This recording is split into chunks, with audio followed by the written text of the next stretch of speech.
Geo Production. Promocionarte es lo que cuenta. Llámanos al 809-420-2762.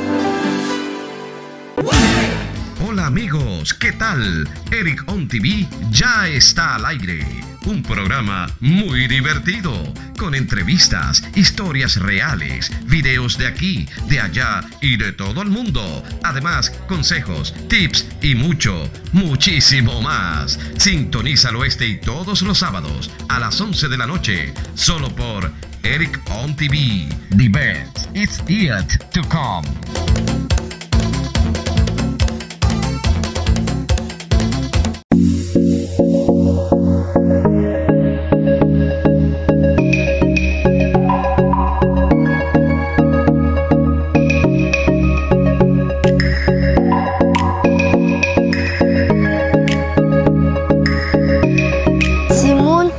Nous avons dans l'area, pas mettre maçon coco, on a toujours là, oui, la fermer nous souvent, et puis qu'elle distance nous, pas mettre nous dans jet, nez, ap dans bouche. Et mettre coq qui veut coq. Coronavirus, notre ennemi silencieux. Bye bye.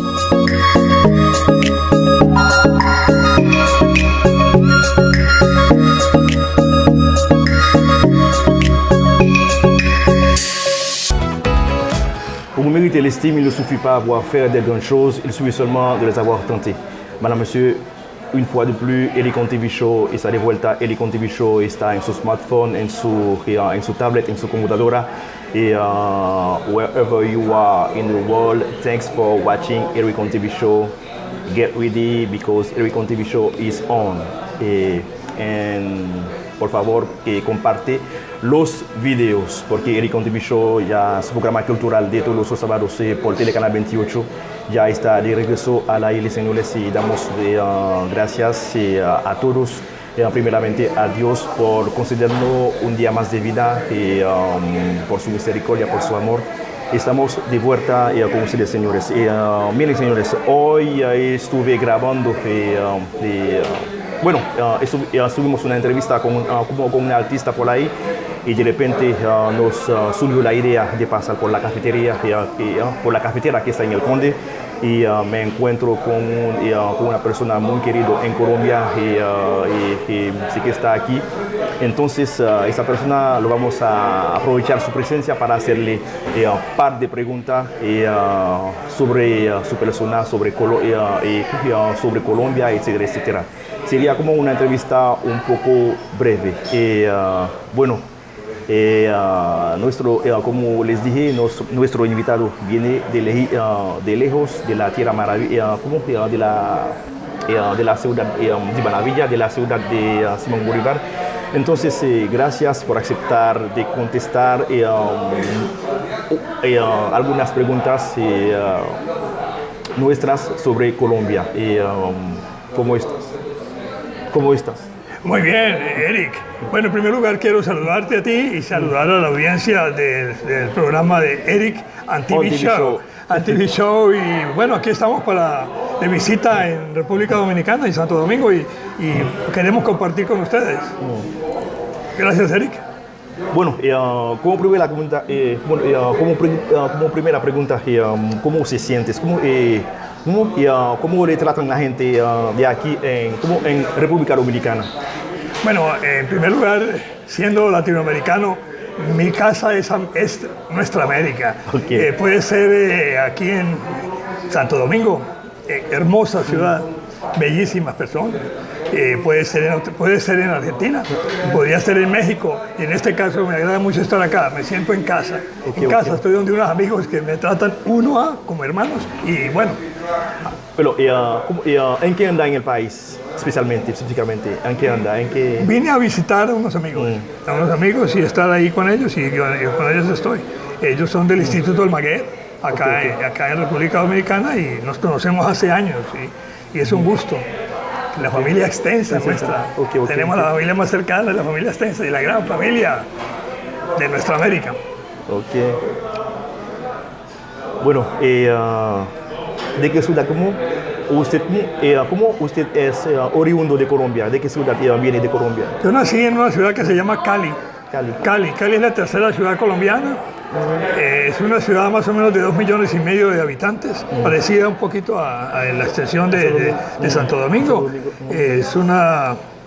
La capital colombiana se llama Bogotá, más o menos unos 8 millones. Le sigue Medellín, alrededor de 4,5 millones, y luego viene Cali. Colombia es un país de ciudades y tiene muchos problemas, pero tiene también muchas oportunidades.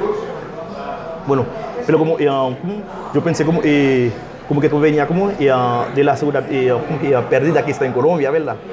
Bueno, no he tenido la oportunidad. Ciudad Perdida es una ciudad de la Sierra Nevada de Santa Marta. ¿Verdad? Que Santa Marta, bueno, que está. No sé si te refieres a otras ciudades perdidas por ahí. Pero si es a esa ciudad sí. Es parte de nuestra tradición arhuaca. Nuestros antepasados construyeron una ciudad que está ya, cuando se apareció, estaba ya muy debilitada. Pero el sitio es maravilloso y nuestros indígenas también. Ellos tienen la sabiduría del pasado y la sabiduría de la tierra, la sabiduría de la gente buena, de la gente sencilla, de los pobladores de nuestra América. Okay.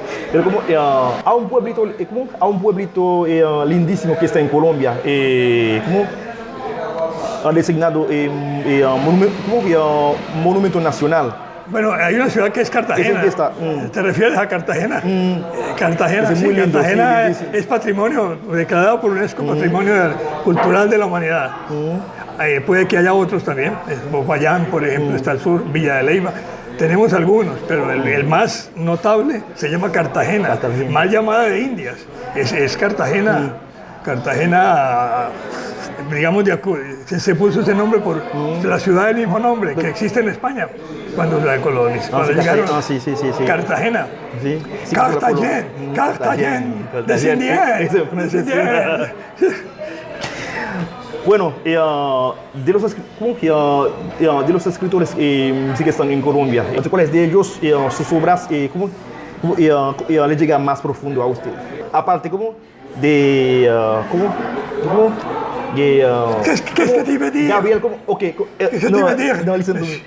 de Gabriel García Márquez. Sí, de los autores colombianos, pues nuestro autor más destacado en la historia se llama Gabriel García Márquez. Sí. Él es una persona del Caribe, colombiana, nació en el Caribe, se formó en Bogotá, en la parte de estudios primarios, y después viajó por el mundo. Trabajó en Bogotá y viajó en Europa y mucho tiempo. Y luego empezó a escribir sus libros, casi siempre sin un peso.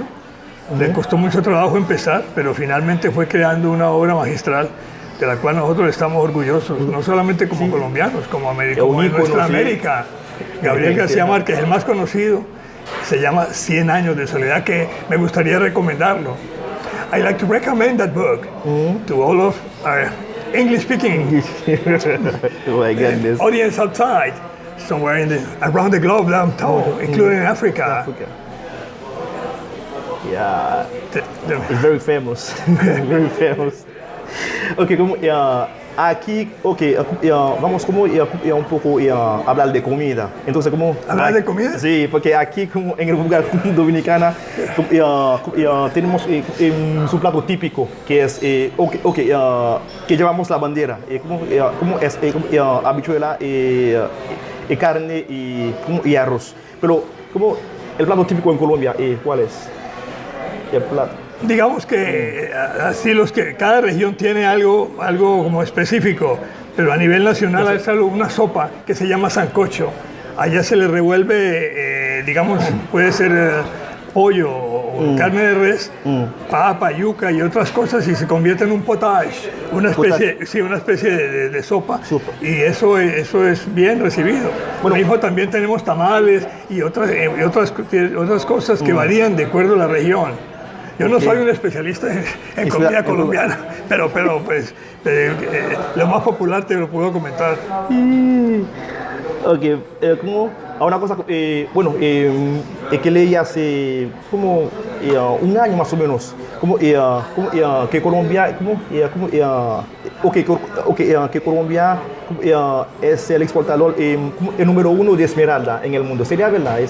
Sí, es cierto. Las esmeraldas hacen parte de una piedra preciosa que abunda cerca a Bogotá, en una zona que se llama Muso y que queda ahí cerca. La explotación de esas esmeraldas ha pasado por muchos problemas. temas como la extracción de Piedra minerales preciosa, o piedras preciosas en Colombia, y usualmente la manejan personas que quizá no sean las personas más idóneas para manejar las esmeraldas. Las puedes conseguir fácilmente en tiendas y hoteles, por ejemplo, del país. Y bueno, es una piedra prácticamente, digamos, hay pocos países que la tienen. La esmeralda tiene un tono verde, un verde oscuro. Es una piedra preciosa y hay pocos países que la tienen, pero Colombia no es el único, pero no hay tantos que tienen esmeraldas.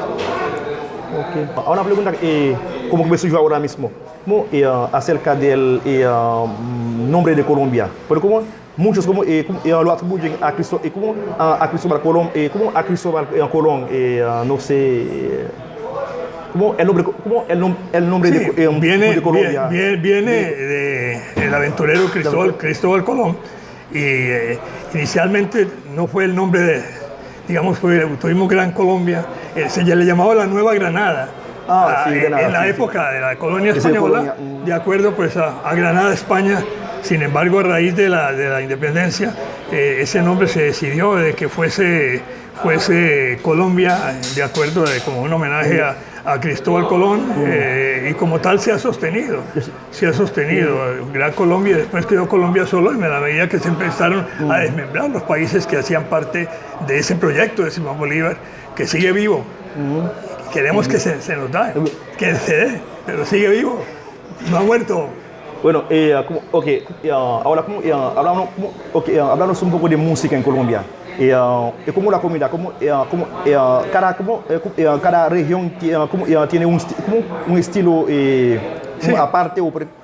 Nuestra música tiene 4 grandes vertientes en Colombia. La vertiente caribeña, que es la vertiente que se caracteriza por la cumbia, el vallenato y otro tipo de músicas muy tradicionales, bailables. La cumbia viene de la época de la esclavitud y se baila de acuerdo a los pasos de que seguían los esclavos, que tenían en ese momento unos grilletes en la pierna, entonces podían hacer un paso muy cortico porque estaban así cuando podían salir a bailar los esclavos. Lo otro es la costa pacífica, que tiene una música distinta a la caribeña, y es una música más africana, que se caracteriza por, digamos, géneros como el mapalé. Mapalé y otros de esa región. Luego está la región andina, la región de nuestros pueblos originarios.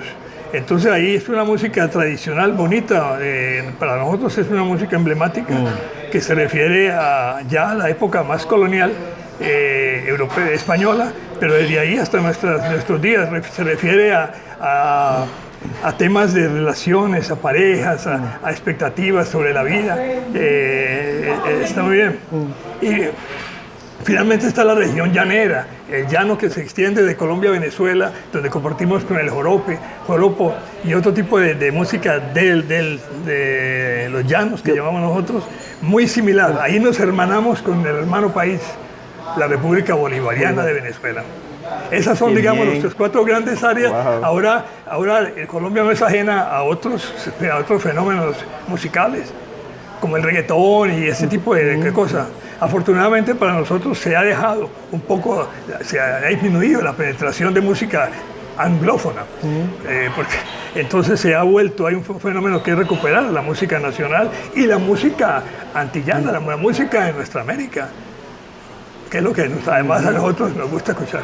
Wow, Dios mío. En la parte caribeña de Colombia, el merengue y la bachata se escuchan mucho. Sí, por supuesto que se escuchan. Los dominicanos que tienen una presencia importante. Sí. Sí. No, el contacto porque nos tenemos esa zona caribeña, el contacto es inmediato con ahí está el merengue, sí, la música que nos llega de Cuba y de República Dominicana, aún de Jamaica, pero esa desapareció un poquito, pero la música de Cuba, especial Puerto Rico y República Dominicana nos ha llegado siempre la recordamos, era parte de una historia en que la música era más compartida. Ahora estamos regresando, tuvimos un bache cuando se entró esa música inglesa, pero ya está volviendo a ubicarse en su sitio, especialmente en los países. Wow.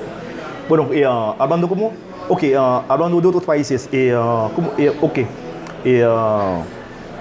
¿cuáles los sitios o las regiones más visitadas por los turistas en Colombia? se vuelve turismo en Colombia? Bueno, la número uno de la ciudad en Colombia de visita se llama Cartagena. Cartagena es una ciudad muy bonita, una ciudad histórica. Coge su fuerza, se inicia en la época de la colonización española y fue un centro de acumulación de riquezas para que viajaban, llegaban a España, llegaban a Cartagena, pasaban después a La Habana y de ahí iniciaban recorrido hacia Europa. Pero como la escalera del Peñol Guatapé, ¿cómo está en Cartagena o en otro sitio? No, ese está en una zona que se llama Antioquia. Cuya ciudad más conocida es Medellín. Entonces el Peñol queda en un plató, en una meseta que está arriba de Medellín y es un sitio muy bonito. Sí, es una peña grande que está frente a un lago y entonces es visitada por turistas. Sin embargo, en orden de ideas, Cartagena es la primera ciudad turística de Colombia. Mucha de la gente que va a Cartagena llega a Bogotá y también visita Bogotá de paso a Cartagena. Bogotá es una ciudad de interés, está el Museo del Oro. Ese Museo del Oro es un museo de nuestros antepasados, donde están una serie de piezas, hay centenares de piezas en este momento y es quizá el principal museo de oro que exista en el mundo, el Museo del Oro de Bogotá, Colombia. Ese es muy visitado. Las otras ciudades se visitan. Ahora pues en esta época de pandemia se interrumpió, interrumpió, pero Colombia es un país también que tiene folclore y tiene fiestas. Y se siguen celebrando las fiestas del Carnaval de Barranquilla, que es practicado un patrimonio cultural de la humanidad, el Festival de los Negros y Blancos en Pasto, Nariño.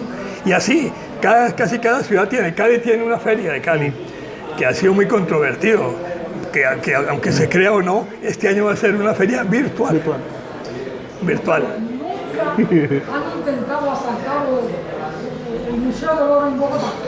Que yo sepa, no se ha escuchado, está muy seguro y cuando tú entras a la cámara especial entran grupos separados y cierran las puertas.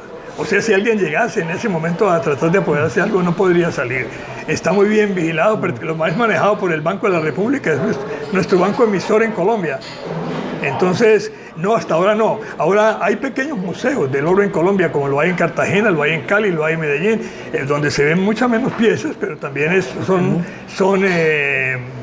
digamos que sucursales o locales también del Banco de la República en ciudades intermedias como son las nuestras. Bueno, el turismo allá es una fuente, es la principal fuente de Colombia o juega un papel importante en Colombia, es el turismo. El turismo, digamos que en Colombia se cayó durante décadas a raíz del problema de la guerra civil en Colombia, mal llamada conflicto armado. Allá se vivió una guerra civil que hizo muy difícil el tráfico de turistas en Colombia. Distinto pues de las ciudades principales donde siempre han ido, pero el turismo ya de salir a ver el campo, que es lo más bonito, ir a una cordillera y demás, desgraciadamente se suspendió, pero está volviendo lentamente. Colombia tiene todavía, es una guerra civil que se extiende por siglos, pero la última etapa de ella, a raíz del asesinato de un líder popular llamado Jorge Eliezer Gaitán, el 9 de abril de 1948, entonces se crearon ejércitos que frentearon al Ejército Nacional Colombiano, ejércitos rebeldes, entre ellos las FARC, tal vez las has escuchado nombrar. Es un grupo y hay otros grupos digamos de rebeldes en Colombia que tienen fuerzas militares. Entonces por eso la salida afuera se ha dificultado un poquito porque pueden entrar dentro de ese conflicto.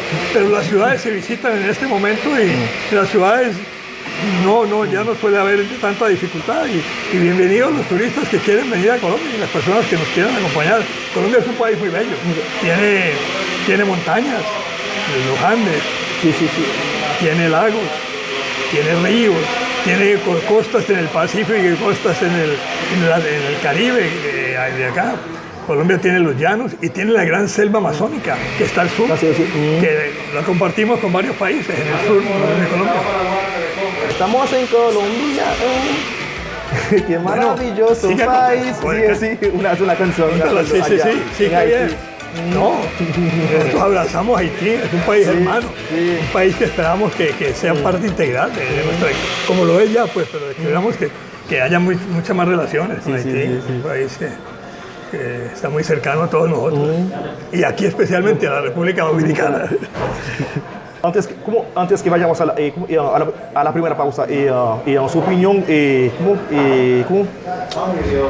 a la cultura dominicana, el tráfico, el tránsito en la calle, la música que escuchas aquí, ¿y de cuál es su opinión? La mejor, porque aquí se juntan, ¿no? La gente es amable. Sí, empezando por la gente. Yo sacaría la gente por encima, pero además de la gente, la belleza de sus mujeres y las tradiciones de amabilidad, de amplitud, de cariño que recibimos acá es grande. O sea que para mí, como te dije antes, República Dominicana es para mí estar en casa, como lo sería Cuba igual, lo sería México, Venezuela.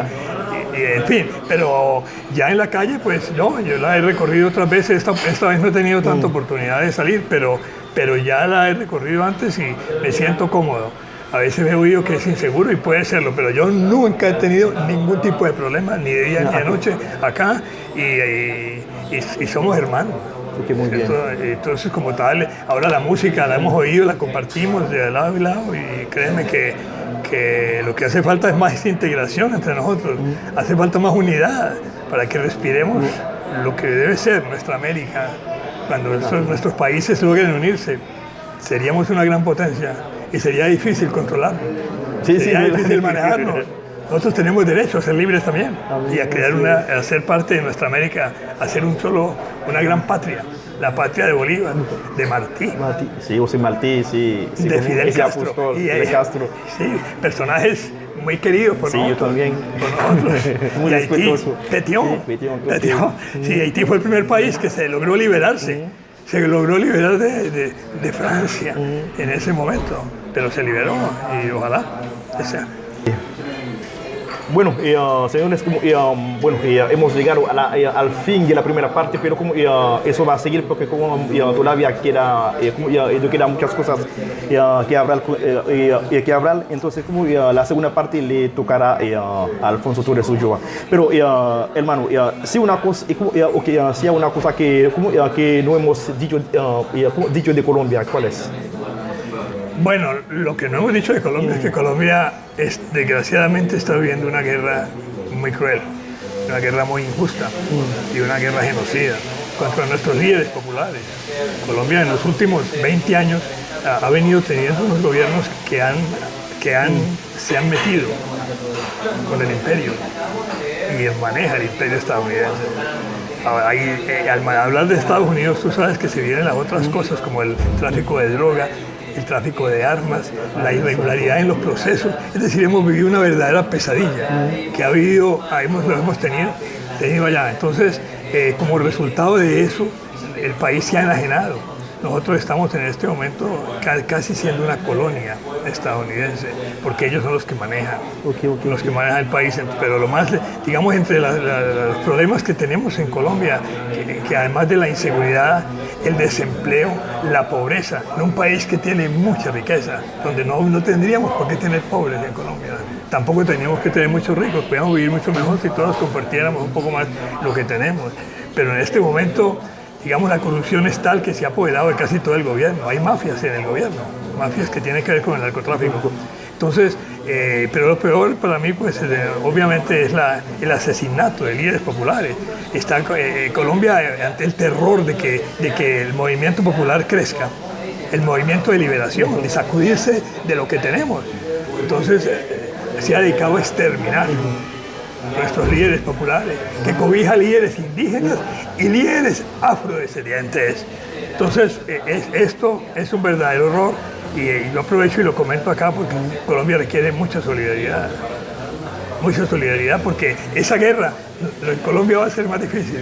Cuando nos juntemos más los países, Estados Unidos tendrá que salir y con la salida de ellos podemos nosotros empezar a organizar un verdadero país. No lo tenemos. Entonces nos toca ver que nuestros líderes que bien han surgido. ¿Y por qué? Porque son rebeldes frente a la inequidad que hay en Colombia y la corrupción. Entonces encontramos con eso. Luego, nuestra gente es gente de paz. Imagínate que si firmamos unos acuerdos de paz en Colombia que duraron casi 6 años de negociación, pero los últimos 4 se hicieron entre Noruega y La Habana. Pero eso no sirvió de nada. Se fingió que estaba haciendo un proceso de paz y las mafias volvieron y se apoderaron del poder y no han permitido, han destruido casi la mayoría de esos acuerdos que hubiera permitido que el Colombia como país y nuestra población tuvieran un respiro al fin. Pero confiamos que no. La lucha sigue en Colombia, pero sigue de manera pacífica. Pero frente a las armas y las masacres que ha habido en Colombia y las que siguen habiendo casi todos los días, tú despiertas para ver que han masacrado 5 o 6 personas. Eso no hay razón de ser. Eso no tiene razón de ser. Pero pues ahí están los Estados Unidos. Nosotros tenemos 7 y más bases militares estadounidenses. No tendríamos por qué tener ninguna. Allá están. Tenemos tropas estadounidenses que han amenazado con atacar a Venezuela. Imagínate la vergüenza. Que un país que es fraternal, hay miles de colombianos viviendo en Venezuela y de Venezuela acá con nosotros, pero que hay un gobierno que se asocie con una potencia para atacar un país hermano, eso no tiene nombre. Esto es un crimen de lesa humanidad. Y Eric, te dejo entonces. Agradezco pues a los amigos que están escuchando aquí, Eric and TV Show. TV Show. Bueno, lo mejor para la audiencia, sigan acompañando a este joven luchador y periodista que viene avanzando con la verdad. Así es. La próxima vez que nos veamos me gustaría entrevistarte a ti. Eso bien. Bueno, muchas gracias por la invitación.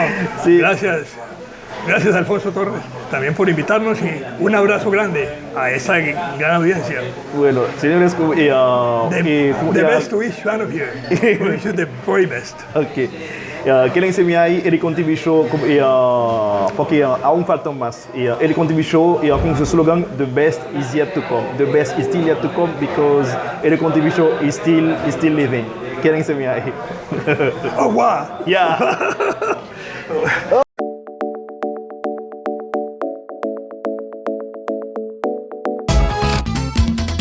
Bueno, señores, y les invito a ver a Eric TV Show en Telecanal 28 todos los sábados a las 11 de la noche. Un tremendo talento que nosotros debemos respaldar. Un abrazo. Eric on TV, the best is yet to come.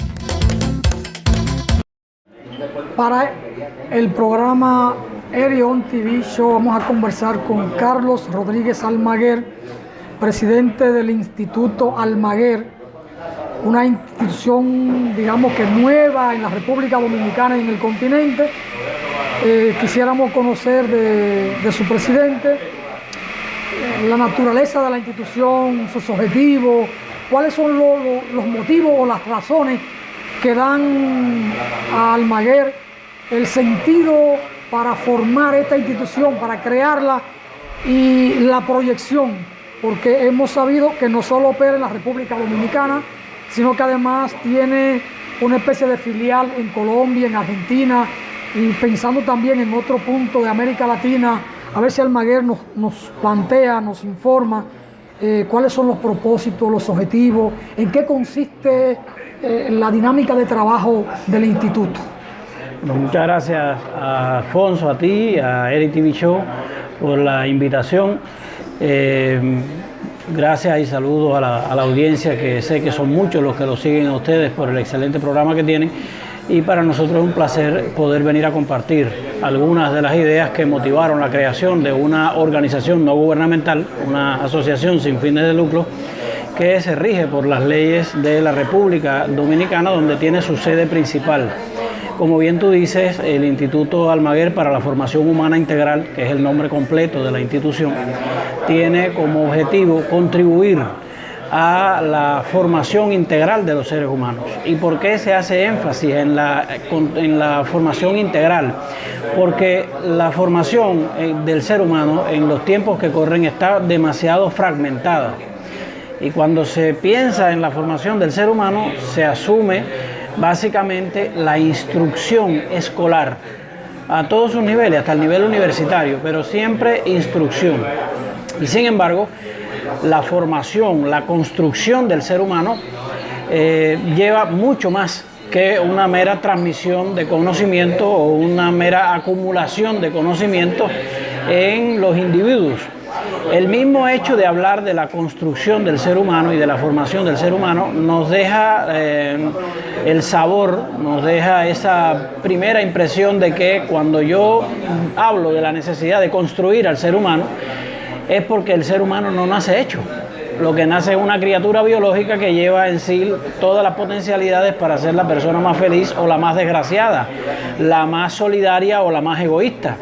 Y que en la construcción del ser humano sobre esa criatura biológica que nace, es un proceso en el que nosotros tenemos que invertir toda la vida.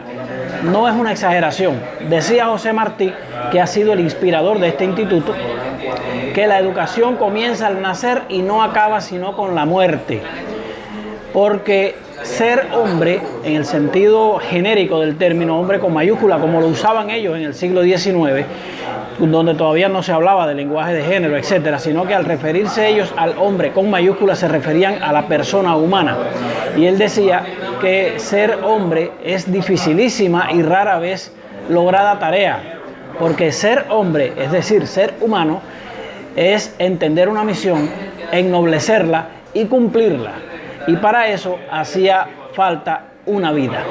De manera que el instituto trata de contribuir a aportar a los sistemas educativos aquellos aspectos que no están incluidos en los currículos, sobre todo en los últimos años en que los currículos de nuestras universidades, sobre todo como centros de instituciones superiores y los institutos superiores también, están enfocados más hacia el mercado laboral que hacia la formación del individuo como tal.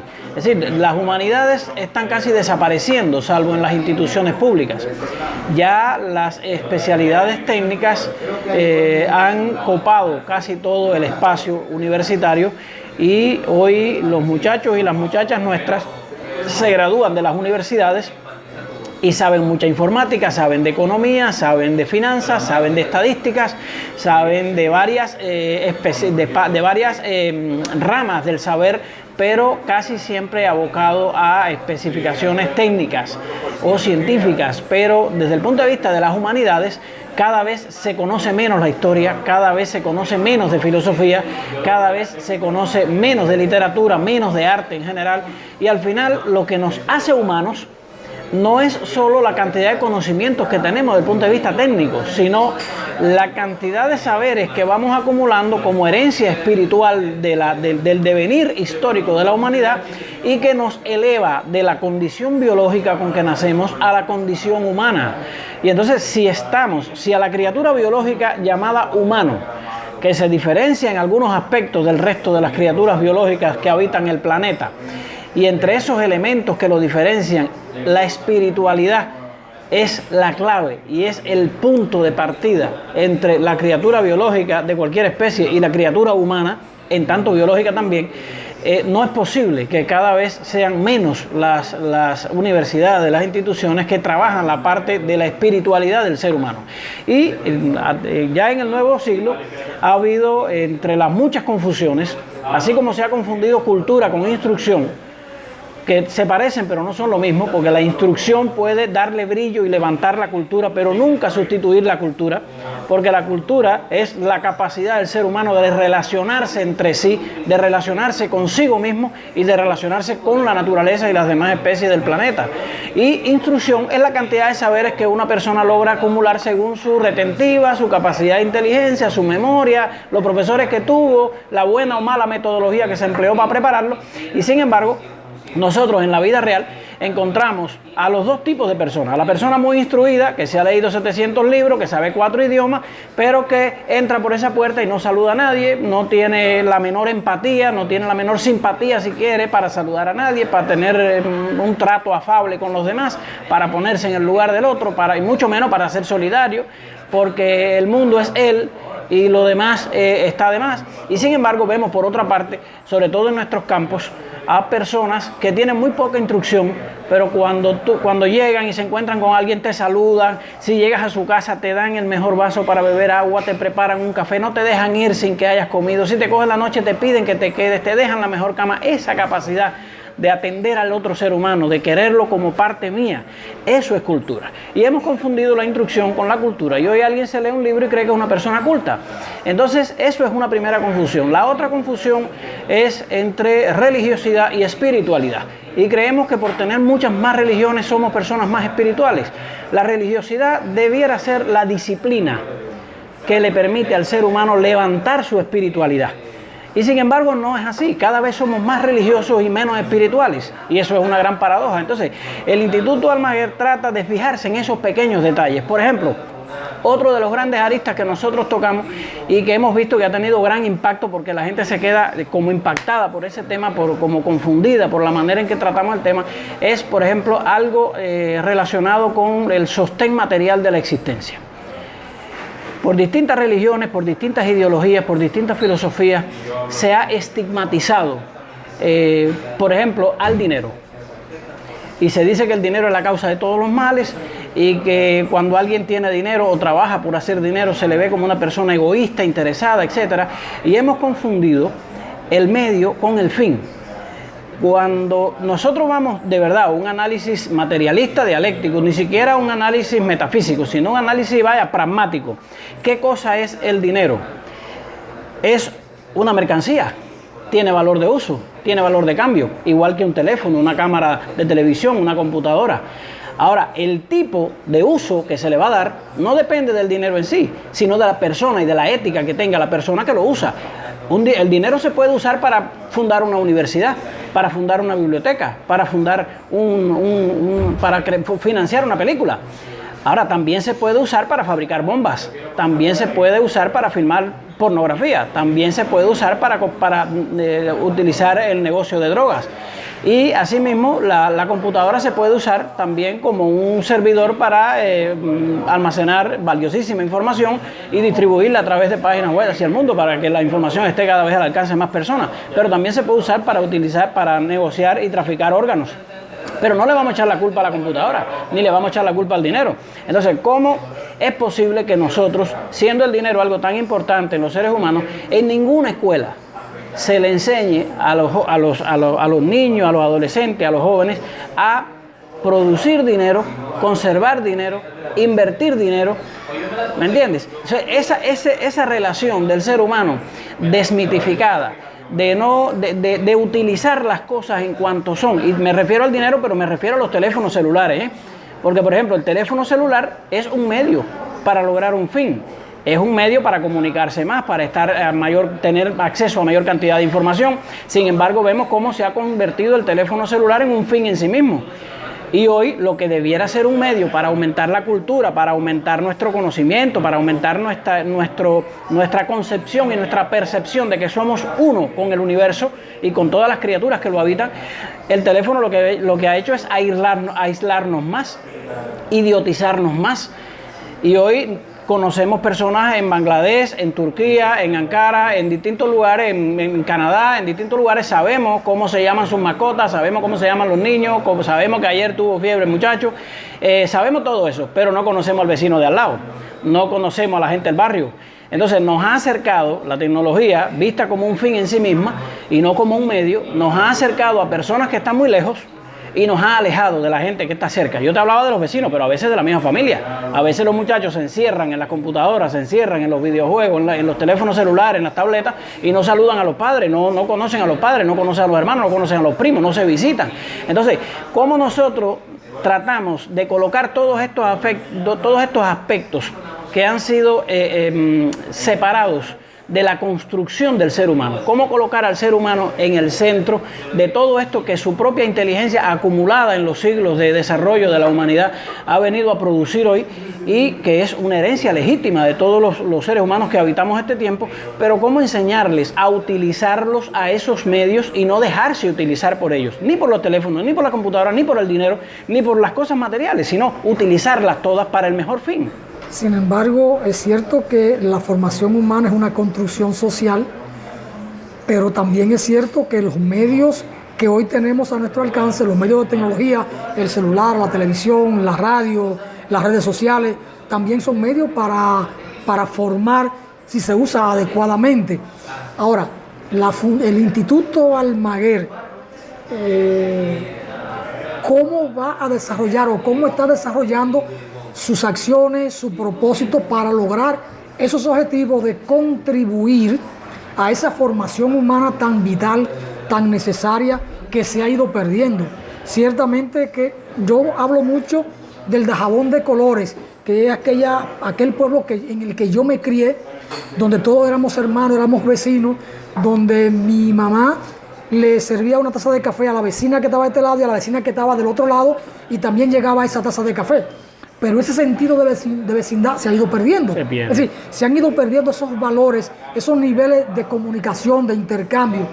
La Fundación o el Instituto Almaguer, que pretende o está ramificándose en otros espacios nacionales, ¿cómo va a hacer su trabajo? ¿Cómo lo hace? ¿De qué medio se va a valer? Bueno, ¿de cuáles recursos? Claro. Porque hay que llegar a la gente para poder inculcarle estos valores tan necesarios. Claro que sí. Y es verdad que la familia es el primer eslabón para formar, pero también está la escuela, están las iglesias. Así es. ¿Cómo permear a los elementos que hacen opinión pública, los políticos, los periodistas, los comunicadores sociales, para que también puedan reenfocar su manera de ver la cosa? Claro, cuando tú enfocas el tema de la construcción humana como un proceso ininterrumpido, desde que se nace hasta que se muere, y colocas a la familia como la primera escuela del ser humano, y colocas a la escuela como una parte importante de ese proceso, pero la tercera pata yo no la he comentado todavía, que es el mismo ser humano. Es decir, el ser humano, desde que toma conciencia de sí, ya habiendo pasado por la familia y habiendo pasado por la escuela, cuando toma conciencia de sí, tiene que tener claro que el responsable último de lo que sea su vida es él. Las leyes, los sistemas jurídicos establecen que los padres están obligados a sostener y a mantener y a proteger al hijo hasta que cumpla la mayoría de edad. ¿Y a partir de ahí qué? A partir de ahí usted es el responsable de su vida, hágase cargo. Entonces, ¿cómo nosotros le damos herramientas para que cuando llegue ese momento de salir del nido y volar, no se estrelle o tenga miedo y no se quiera ir del nido y lo agarre la vejez todavía en el nido de los padres? Es decir, hay que prepararlo para la vida y no prepararlo solamente desde el punto de vista literario, de conocimientos que no le van a servir para vivir. Decía José Martí que la vida, que la educación debe preparar al ser humano para la vida. La educación debe proporcionarle las herramientas para resolver los problemas que la vida le va a presentar. Y los dos problemas humanos son, los principales problemas humanos son dos: la conservación de la existencia, tratar de mantenerse vivo, el instinto de conservación, que es biológico y también es racional, y la búsqueda de los modos de hacerlo grato y pacífico, la búsqueda de la felicidad. ¿Cómo explicar que la felicidad no es un lugar a donde vamos a llegar un día? ¿Cómo explicar que la felicidad es el camino de la vida? Y que además eso que nosotros solemos llamar tiempo, no existe, es una invención del ser humano. Es algo que ha creado el ser humano, una cosa abstracta que el ser humano ha creado para dividir su tiempo, para dividir su vida. El tiempo no existe, el tiempo es la vida disfrazada de momentos. ¿Cómo explicarle que debe aprovechar ese tiempo al máximo? Porque es un tiempo que te dieron y no sabes cuánto. Es como un libro en blanco que te han dado para que cada día es una página en blanco que tú debes escribir la mejor de las historias, con la conciencia de que no sabes si mañana vas a tener otra página en blanco, porque la vida, además de breve, es frágil. Estamos aquí ahora, no sabemos si vamos a amanecer mañana. Entonces, ¿cómo vivir cada día como si fuera el último? No con un sentido hedonista, como se trató de hacer en el siglo XIX, sino con un sentido de responsabilidad que no excluye la diversión, que no excluye el juego, que no excluye el entretenimiento. Pero ojo con el entretenimiento, porque como criaturas biológicas, no hay cosa que nos guste más que estar entretenidos. Y no en balde, los que quieren dominar el mundo, los que quieren que los seres humanos no piensen, han desarrollado toda una industria a la que no han tenido ningún pudor en llamar industria del entretenimiento, para mantener entretenidas a las personas. Una persona entretenida no piensa, se entretiene y está feliz y no quiere que la saquen del entretenimiento. Ahora, cuando una persona deja de estar entretenida, se pone a pensar. Cuando se pone a pensar, se pone a preguntarse cosas. Y cuando se pone a preguntarse cosas, entonces se vuelve peligrosísimo, porque un ser humano que piensa es un ser humano que nadie puede convencer de lo contrario, que no sea lo que él está viendo. Entonces, ¿qué métodos nosotros usamos para tratar de regar estas verdades como si fueran semillas? o estas esencias de verdades, porque no son verdades completas. Partimos de la idea de que nadie tiene la verdad completa y de que ninguna teoría está enteramente equivocada ni ninguna es enteramente cierta. Partimos de un método de pensamiento que se forjó en varios lugares, pero que cristalizó en Cuba en el finales del siglo XVIII, principio del siglo XIX, que rezaba frente al fanatismo de cualquier índole, que la solución en la enseñanza y en la pedagogía estaba en seguir todas las escuelas y ninguna escuela. Esa es la escuela. Todos los métodos y ningún método. Ese es el método. De lo que se deriva que tienes que estudiar todos los métodos posibles, tienes que estudiar todas las ideas posibles, tienes que estudiar todas las culturas posibles para en el momento en que la vida te plantea un problema, utilizar aquellas herramientas que ya tengas incorporadas para resolver ese problema. Y esas herramientas pueden haberte venido de un método que se aplicaba en el siglo XIX europeo o en el siglo XVIII latinoamericano. Pero es una herramienta que te es útil para resolver ese problema. No significa que agarres toda la metodología del siglo XVIII y quieras implantarla en el siglo XXI. Sino que tengas un bagaje cultural que sea un bagaje utilitario, que sean herramientas útiles. No es para meter un discurso, impresionar a tres y buscar un aplauso. No, es que tengas ese conocimiento incorporado para poder resolver problemas en la práctica tuyos y de los demás y de la sociedad donde vive, porque la gran escuela del ser humano es la sociedad. Nosotros hablamos de la familia, hablamos de la escuela, hablamos del individuo como cosas aisladas, pero esos existen en un amnios y ese amnios es la sociedad y en esa sociedad todos somos educadores, algunos conscientes y algunos inconscientes, algunos profesionalmente porque les pagan para eso y otros sin que les paguen para eso, pero todos somos educadores. Aquellos que son ejemplos de su sociedad, aquellos que actúan conforme a las normas que la sociedad generalmente ha aprobado en su tiempo, esos se convierten en paradigmas positivos, pero aquellos que rompen esa regla, aquellos que violan todo eso, aquellos que dan malos ejemplos, también sirven de educadores. Y a los jóvenes, por ejemplo, los seres humanos somos, como criaturas biológicas, somos seres gregarios, necesitamos paradigmas, sobre todo en la adolescencia, esa edad difícil en que ya los padres dejaron de ser nuestros paradigmas principales y buscamos paradigmas. Si la escuela no le coloca paradigma delante a esos jóvenes, ellos van a buscar sus propios paradigmas. ¿Y por dónde lo van a buscar? Por la parte lúdica, por la parte de la diversión. Y por eso no es de extrañar que muchos jóvenes en la adolescencia puedan seguir a personajes, a líderes de bandas musicales, de grupos musicales, de grupos de danza, de teatro, etcétera, del arte, pero están más alejados de los que nosotros consideramos paradigmas nacionales, héroes nacionales, porque para nosotros los paradigmas son aquellos paradigmas políticos, aquellos paradigmas morales, por lo general algunos militares que han contribuido en la independencia y en la defensa de la soberanía y la libertad de nuestras naciones. En ese sentido, la educación tiene que ser una educación consciente, una educación que enseñe al ser humano a vivir despierto. Vivir despierto es vivir con conciencia de dónde está, de por qué se está ahí y para dónde se puede ir en función del devenir que tiene. Y nosotros utilizamos para eso varias líneas. Por ejemplo, tenemos una página web. En esa página web tenemos un centro de información en el que hay ya más de 100 documentos, son libros, son revistas, son ensayos de temas de pedagogía, psicopedagogía, educación, formación individual, libros de crecimiento personal en distintas ramas del saber que se pueden descargar gratuitamente. Tenemos además ahí las obras completas de José Martí, que es nuestro gran inspirador. Tenemos varias de las obras de Eugenio María de Hostos, el más gran puertorriqueño, que es otro de los grandes paradigmas nuestros. Tenemos varias de las obras de Paulo Freire, uno de los grandes adalides de la pedagogía de la liberación en América Latina. Y así tenemos, por ejemplo, varios pequeños videos. Esta es una época muy visual. Los jóvenes nuestros prefieren ver un video o ver una película antes que leer un libro. Y tenemos muchos audiolibros, tenemos varios videos también de especialistas en psicología, en coaching de crecimiento personal, de liderazgo, que pueden verlos también gratuitamente. Publicamos libros, tenemos nuestra propia editorial, Ediciones Omagno. Hemos publicado ya 4 libros. Uno de ellos, El Ángel y la Bestia construyendo al humano, ha tenido un impacto tremendo.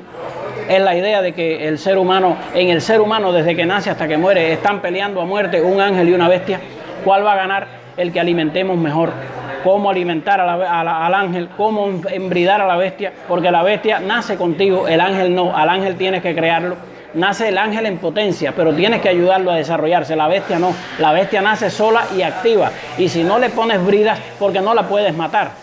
La bestia es la biología y no puedes matar a la bestia biológica sin matarte tú como ser humano. Entonces a la bestia lo único que se le puede poner son riendas. Esas riendas son la educación, la cultura, los valores, la ética, para que la bestia no se desborde y espante y no se vuelva violenta, no se asuste. Y entonces el ángel tienes que alimentarlo con sentimientos de solidaridad, con valores, etc. Ese es uno de los libros. Hemos publicado otros libros de historia, relatos de nuestra América, hemos publicado ahora el último, se llama Cuba en la hora cero de la independencia norteamericana. Publicamos poesía, publicamos filosofía. Almaguer, el tiempo en televisión es escaso, es breve. Y aunque no lo crea, llevamos ya un buen rato conversando. En 3 minutos. Todo esto está muy bien planteado, muy bien definido, pero hace falta establecer vínculos, porque no es suficiente con que eso esté ahí montado en una página web, que esté el discurso. Hace falta la vinculación social. Claro. ¿Con quién se vincula el Instituto Almaguer en términos de escuela, en términos de sociedad, en términos de contacto? De alguna manera, no quiero decir físico, pero debo decirlo, para tener ese intercambio, esa comunicación, que ese discurso pueda tener oídos, claro, que puedan recibirlo, que puedan tener ojos, que lo vean, claro, lo entrecomillo, ese vínculo, ese contacto, esas relaciones institucionales del instituto. ¿Con quién está vinculado para poder aterrizar, claro, toda esta propuesta, todo este discurso, toda esta pedagogía? Porque nuestros pueblos, si no hay una recuperación de memoria, vamos perdiendo identidad, claro que sí, y al final terminamos siendo un territorio con un grupo de gente que no sabemos para dónde vamos, ni sabemos para dónde venimos. En consecuencia, no podemos construir futuro. Claro. Bueno, Alfonso, el próximo 7 de diciembre, es decir, dentro de 6 días, el instituto estará cumpliendo su 2º aniversario. Es una institución muy joven, en el que prácticamente el primer año lo pasamos diseñando nuestras políticas, diseñando nuestro proyecto y cumpliendo todos los requisitos legales para que el instituto fuera reconocido como una organización no gubernamental dentro de la sociedad, las asociaciones sin fines de lucro de la República Dominicana. Ese proceso administrativo, ese proceso es un proceso largo, engorroso. Lo seguimos durante todo el año 2019 y comenzamos ya a trabajar fuertemente en enero del 2020. Mientras tanto íbamos trabajando la página web, las redes sociales, tenemos página en Facebook, página en Instagram, tenemos un canal de YouTube donde hay muchísimo material y fuimos organizando nuestros contactos en América Latina, México, Argentina, Chile, Cuba, Panamá, Colombia. Aquí está Gustavo Rojas, que es el coordinador general del Instituto Almaguer para Colombia, y Brasil, varios espacios. Tenemos contactos en Estados Unidos y luego en enero de este año comenzamos nosotros los primeros contactos con instituciones dominicanas para impartir conferencias, cursos, etcétera. Cuando estábamos trabajando el plan que debía comenzar en mayo para comenzar un grupo de conferencias en escuelas, en universidades, llegó la pandemia en marzo y nos frenó todo y nos obligó a la virtualidad. Entonces comenzamos los mismos planes que teníamos presenciales, decidimos con el apoyo de varios amigos, entre ellos Gustavo en Colombia, hacerlo virtual. Y desarrollamos un primer ciclo que se llamó El Mundo Posible y la Nueva Humanidad, teniendo como premisa, primero, lo que habíamos anunciado en El Ángel y la Bestia y lo que la pandemia estaba confirmando, que nosotros habíamos perdido el rumbo como seres humanos y le estábamos dando importancia a las cosas y habíamos dejado de valorarnos nosotros mismos como seres humanos y la relación de nosotros entre seres humanos.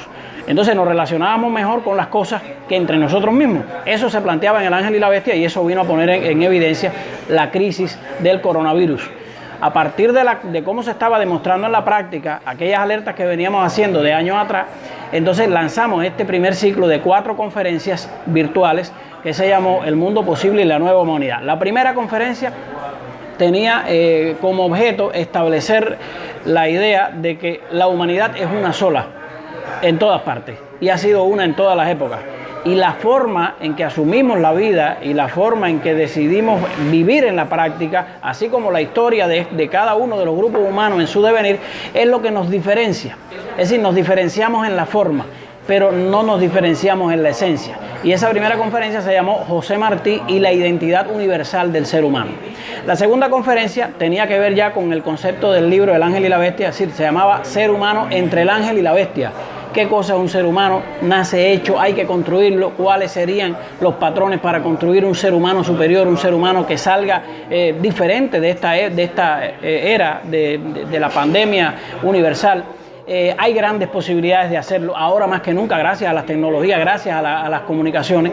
Y una cuarta conferencia que tenía que ver con la educación del ser humano, y una quinta conferencia que era ya sobre la futura humanidad. Cómo sería la humanidad o cómo debería ser la humanidad ante este llamado de atención que la naturaleza nos ha hecho. Un elemento microscópico que ha puesto en jaque a todas las estructuras y a toda la parafernalia que el ser humano, creyéndose centro del universo, había creado en su devenir, y sin embargo la naturaleza nos ha dado una lección mayúscula de humildad. ¿Qué hemos aprendido? Si es que hemos aprendido algo, ¿vamos a hacer lo mismo cuando terminemos aquí o vamos a cambiar? ¿Qué cambiaríamos o qué deberíamos cambiar? De eso trató la cuarta conferencia. Después de eso hemos presentado ya 3 libros y hemos dado varias conferencias también, sobre todo para universidades de Argentina, Chile, Colombia, Cuba, República Dominicana. Hemos estado en contacto con varias instituciones dominicanas, hemos dado conferencias, Archivo General de la Nación, Universidad Autónoma de Santo Domingo.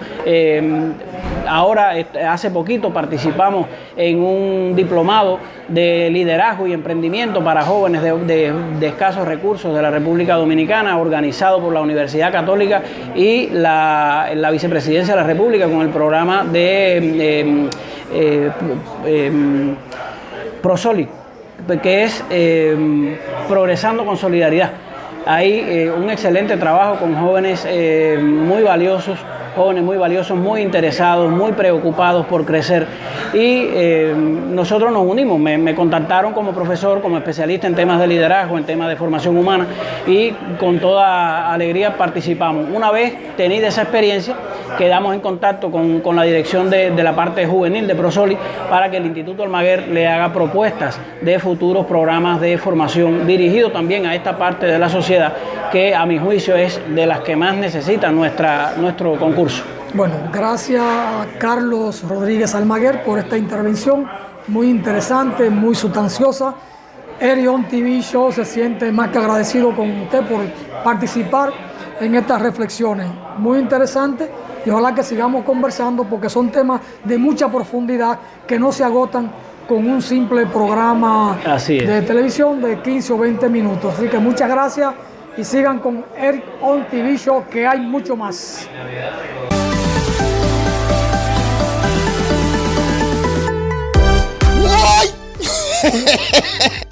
Kat bagay. Gade, ton a boulem, pap samante. Ou même kap gade m la. Ou sak makia. Eric On TV Show. Eric On TV Show. C'est ça le choc show. Chaque samedi, m'bagene. Ton a fon même pap doule ya. Rete branché. Chaque samedi, al suivre Eric On TV Show. Est-ce que vous comprenez? C'est moi-même qui ai les petites la blague de ou. Chaque pichou, c'est Eric On TV Show. Balo, pas même faire ça plus non? Donc, boulem, m'bagene m'savate. M'fin balé ou.